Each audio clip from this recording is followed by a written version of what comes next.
Hey guys, this is James McAveen with Let's Go IT. I just wanted to real quick show you how to install Kali Linux ISO file on a VMware workstation environment. So let's do that. So here I have my VMware up and running, and what we want to do is either go to File, New Virtual Machine, or create a new virtual machine right here. And this relies on you already downloading from Kali.org an ISO image from them. Um, One that is, let me show you. It can say live, it can say just .iso. Basically, you're getting like a CD image. If you're familiar with CDs, I know they're kind of antiquated now. So, here we are. So what should you download? Which image is best for you? Here we are. We weekly everything. Our installer, which is good too. Complete offline. Kali Purple is a really good flavor of Kali. I do like it. It is cool. It is not exactly like the Kali up here though, so keep that in mind. So after you download it, you open up your VMware workstation, create a new virtual machine, and then our wizard will pop. So what we want to do is just select typical, it's recommended, don't need to get too crazy with the custom, advanced. So here we are, we got a few options here. Install from installer disk, we won't be doing that. I think you could actually get away with that. But installer disk image, parentheses ISO, is what we want. We want to browse to where we keep our downloads, our Linux operating system images, and I have a few here, but what we're looking for are these files here. So I have a Kali Linux Live ISO, and we're gonna press open, next. So Linux is selected, Debian is selected, Debian. Select next. I'm gonna call this Kali 2 because I already have a Kali machine running, and then select your where you want it homed, where you want it to be saved at on your hard drive or SSD, wherever, and give it some storage space. 20 gigabytes is fine for now, especially if you're just new to this. You're probably going to do this a few more times because you could definitely mess up this ISO, this instance of Kali Linux in your virtual machine. I have before, so learn from my mistakes as I as I practice them in front of you, if I should. So 20's fine. You can crank that up as high as you want if you're feeling confident. You can split it into you can split your virtual disk into multiple files. That's fine if you want to. I try to just stir it into a single file, as I believe it does boot faster. So next, review your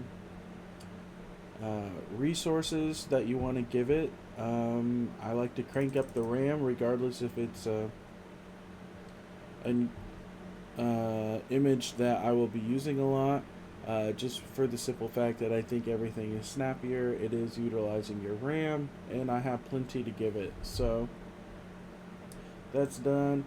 Give it some processing power. Whatever you're able to, I think is best, because you do want to run programs in this. You want it to perform as well as your parent operating system. Like I'm running a Windows operating system. that this is all working inside. So that's fine with me. Network adapter is at NAT. That's fine. The location of where the ISO file is correct. So let's close that. We'll go to finish. And it should just populate. There we are. We have our settings here. Memory 32. I gave it 8 processing power, 20 gigabytes of storage. Yes. We're going to power it on for the first time. And there you go. That's how you do Kali Linux operating system inside a VMware workstation. That's how you would get it on there and running. Now, it is a disk, but what we want to do is go down to live system with USB persistence. You can also do encrypted persistence if you want. Live system with USB persistence is my preferred because it's going to keep what you got on there, keep what you install on there. It will also, I believe, boot a lot faster than our first option. If you're inside VMware and you want to get out of it to do other things on your parent operating system, press Control Alt, and now it should free up your mouse. So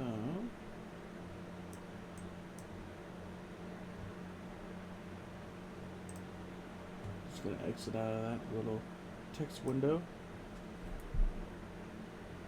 Here we are. I believe it's finishing up. But yeah, that was it. I hope this helps who it can the most, and I'm glad that you are here with me. And if you're still here and you have an ISO file, I'm glad this may aid you in future installs with the VMware Workstation Pro.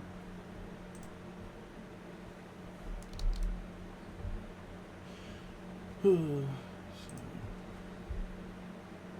should be any second. And there we are. And now I believe you can see, yeah, there we are. It just pops up. The little wallpaper is a good indicator that it is functioning correctly with the desktop loaded. But yeah, as soon as you get your little taskbar up here, you're good.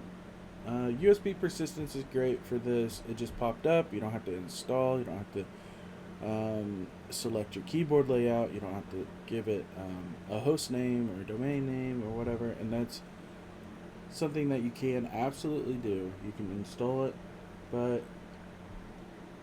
let me give you an example. So we're going to shut down this machine and then boot it right back up. That's just like USB peripherals, it doesn't matter. So we're gonna power back on.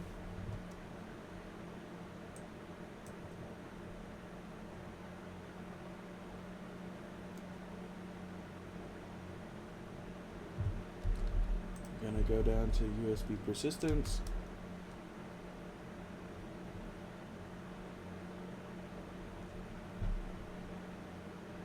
It's going to run through what it ran through previously.